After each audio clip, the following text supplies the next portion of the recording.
Hey, this is Ira. September 12th. I just tried to record this vlog and my storage, it's telling me I don't have enough storage again. I went long on it. I did like 42 minutes, so I had to delete it. I'm going to try to truncate this. We're headed back to Laramie from Kansas City. It's too hot there. We got the apartment but can't move in until November, so we're heading back. I was talking a lot about the Charlie Kirk thing, and I just didn't feel right not talking about it because it is so prevalent in the media, and I didn't want to be insensitive.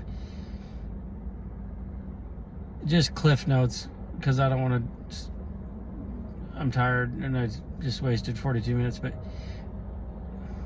I was surprised to hear about this because I hadn't seen a ton of the Charlie Kirk, but I had seen his stuff, and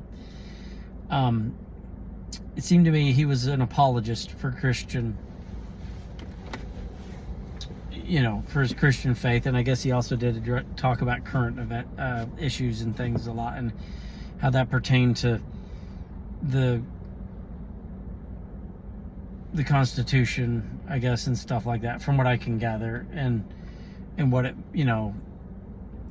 I don't claim to know a lot of details, but that was my impression. And he always seemed like he was probably the best debater and apologist I'd ever seen and heard, and also very, very respectful, it seemed to me, even when people weren't respectful to him. So I was shocked, because he would draw huge crowds at these university events. He'd just go outside and set up and have an open mic, and people could just come and debate with him, and a lot of them would just treat him like garbage, and he'd be respectful.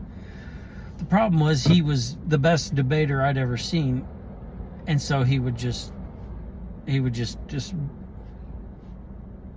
as far as debate goes, he would dominate, he would win, but it was with respect, and it was with sincerity, and the honesty of what he believed was the truth. And apologetics is, if you don't know, because I was into this for a number of years, it's like in Christianity, it's given a reason for the faith. It's explaining why you believe, the logical reasons you believe what you believe in.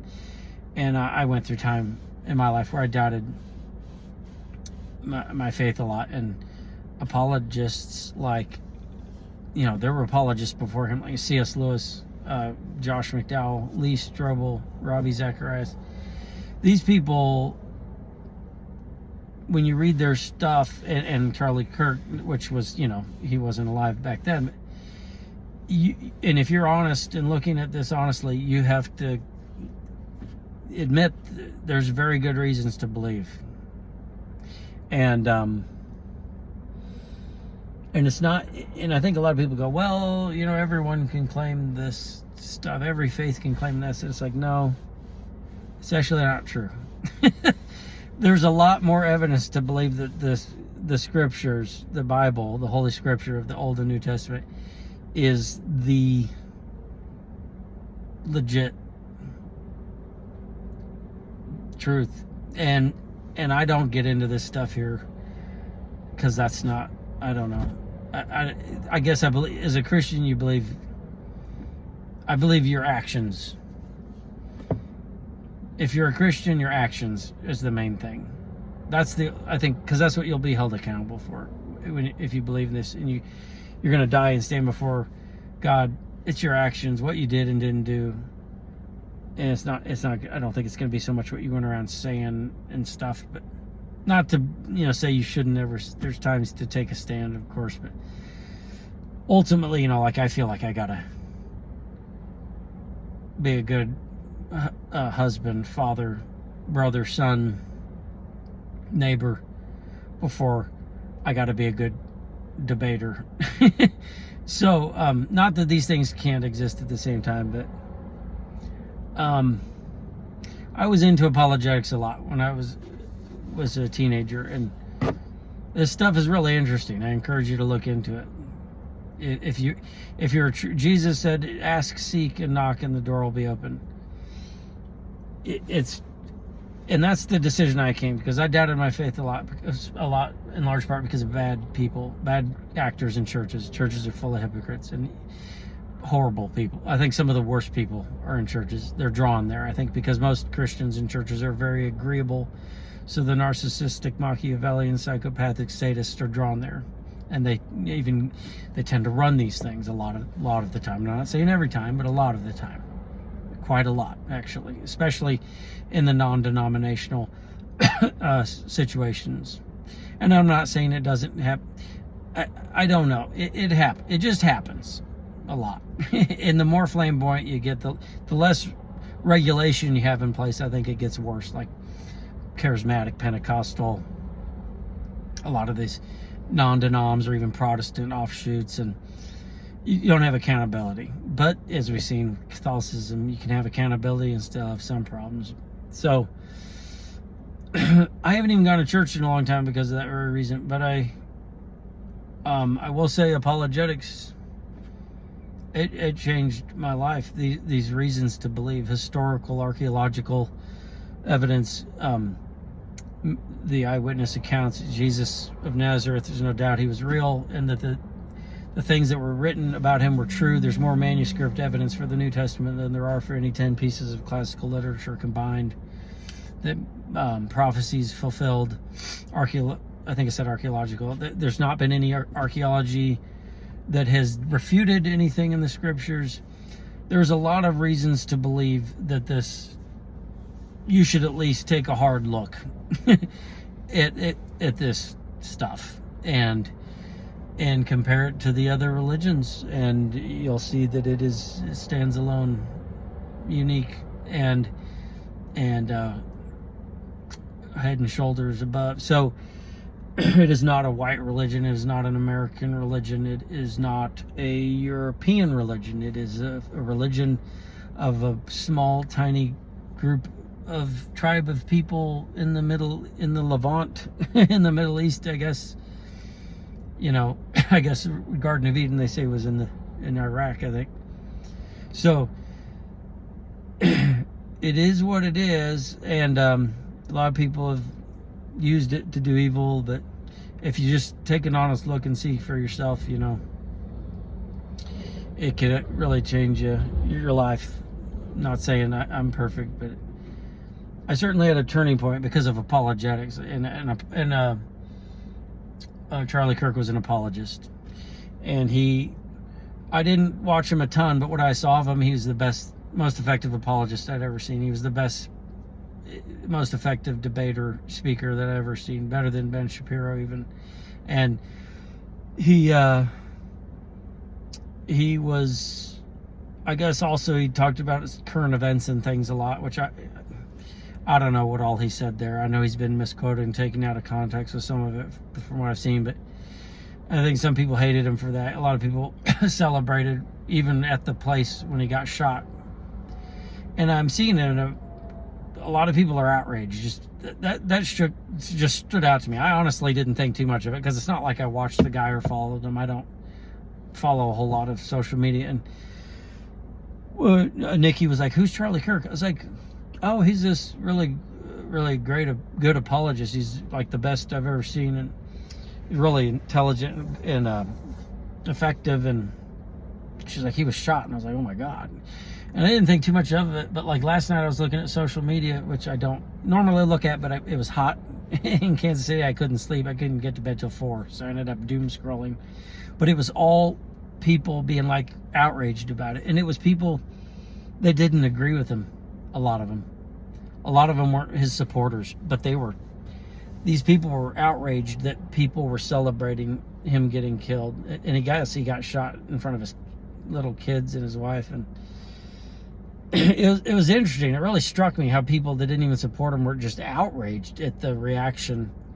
People are like, "No, this is not what we're going to do. We're not going to kill people because we disagree with the words they say." And now, me personally, I don't know if that's why this guy shot him. I don't think we've heard that. So it could just be somebody lost their mind and shot whoever was there to speak. I don't know. But it seems like everyone's treating it like, oh, it's an attack on free speech. I don't know. We'll find maybe more out. Who knows? my mind kind of says, is this part of a plot or something? Are they going to use this to do something? Like, I don't know. Who knows what it is? But that's the main thing. I didn't want to just not say anything about him. I'm sorry I didn't talk about him last night, and so I just wanted to touch on that. And I guess it can be a pretty deep topic, that maybe I'll talk or write more about later. But I don't tend to get in too much to the faith stuff, I guess, in my online presence. Maybe I should. I don't know. I guess I feel like if you're trying to be like Jesus, it's more about how you live. It's more about your actions. And I'm not even a very good husband or father or son or brother. So I feel like that's kind of where I got to improve. Or I'm not even a good that great to myself, So I feel like these are the crux. This is what we'll be judged on when we stand before God. So it's like, what did you do? How did you really live? And that's the areas I focus. I don't focus on going around telling everybody about it so much. I used to. I was really into apologetics. I would do like what he did, kind of. I didn't attract any crowds, but I would just go out in public and I would just tell people. I've preached on the gospel on street corners and just walk up to people cold in restaurants, wherever, trying to talk about my faith. And so I can relate a lot to what he did, and he was excellent at it. He was like king of it, the best ever at it, I think. So I had a lot of respect for him in that regard. But so in one regard, I wasn't too surprised he was shot. It was like a friend of mine got beat up, I guess, essentially, because when we were teenagers, we would go out street preaching. People used to cruise this strip where we lived in on like Saturday nights, I think it was, and we'd go preach out there. One night I wasn't there for some reason, and my friend, some guy just beat him up, essentially, I guess, and just for sharing the gospel. And so it's not surprising if you study the history of this stuff. Everyone that stands up for the faith in a significant way gets persecuted. There's something called Fox's Book of Martyrs. It's a book of the most known Christians that were killed for their faith, like going over, I don't know what it spans, over a millennia, I guess. It's a very old book. But the Christian band DC Talk, I think, did a publication of the book too, and like a reissue and stuff with some other stuff. And they had an album. I think they had a song called Jesus Freak, but they had an album, I think, that had the same name. And the title song was basically about that, like, this is what the first Christians were like. And when you look at church history, it's like in the beginning, I mean, that was the deal. It's like, you want to come sign up to get killed for your faith? That was essentially what it was like. You were pretty much expected.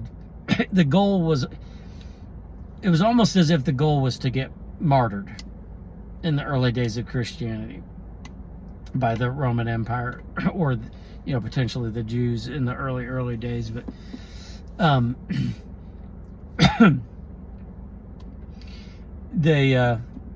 was the deal. So that it didn't. I've understood that history and that kind of, and it's not even old. Christians are still martyred all the time. You don't hear about it. There's a magazine called Voice of the Martyrs, and especially in Africa and Southeast Asia and stuff, it's typically Muslims that'll do it, because radicalized Muslims will go out of their way to do that. And not just Christians, but any non-Muslim. But they that's what the Quran teaches, and they're just being good. They're being following the book. The ones that don't do it aren't really following the book. And you could argue, people argue that about Christianity. Well, the Old Testament's full of violence, but it's like, yeah, but the New Testament isn't. Jesus changed that.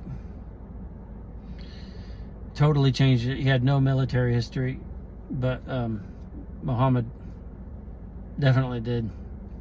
So you can't really use that argument, in my opinion, effectively. But it's a big, yeah, so it didn't shock me too much, really.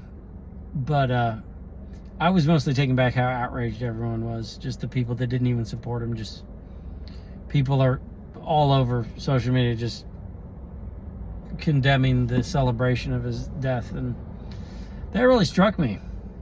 I'm just quite surprised. So I guess I don't know what else to say about it, but I also don't want to go on too long in case I run out of storage or whatever. But people are seeing it as an attack on free speech, and I hope not. I don't know what it is, but I do think we need to value freedom, and I think we've had it so long we don't necessarily value it. You know, that's something Alexander Solzhenitsyn said in his Gulag Archipelago. Look it up if you're curious. He was, you know, it was in Stalinist Russia, Soviet Union, I should say, where just they were rounding up everybody for no reason, because Stalin was paranoid and torturing, killing. And then one of his lines was, we didn't love freedom enough, because everyone just kept letting it go on, letting their neighbors get abducted in the middle of the night. Just before you know, it's like there's such a huge percentage of people that were put in the gulags. And I just hope we don't find ourselves not loving freedom enough. It's a big deal to to have freedom. And I understand freedom doesn't make you rich or rich as rich people, but it does give you the lack of tyranny, and that's kind of the default human state, is tyranny. That's what history shows. You're subject to some kind of tyrannical leader in most of human history.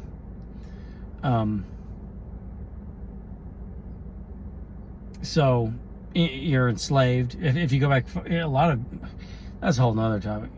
It's like so many people lived in enslavement, even, you know, well before the American slave trade.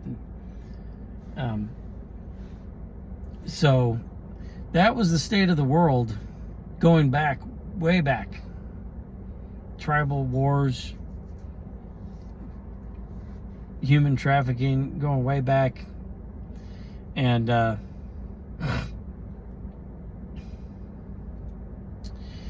that's not freedom. Freedom is a big deal. It's kind of crazy that we have it, because it's not normal in the span of history. So we got to value it, and we got to keep it, and that includes especially freedom of speech. And maybe this is just a crazy person that just shot whoever was speaking that day. But anyway, I guess I'm going to wrap it up here. But we're headed to Laramie so we don't roast overnight every night, and we're going to get in our apartment in Kansas City, or in Liberty, Missouri in November. And we'll keep you updated on all that. Sorry it's a little short, but thank you for watching. Let me know if you have any thoughts or comments or disagreements or whatever. All right, God bless.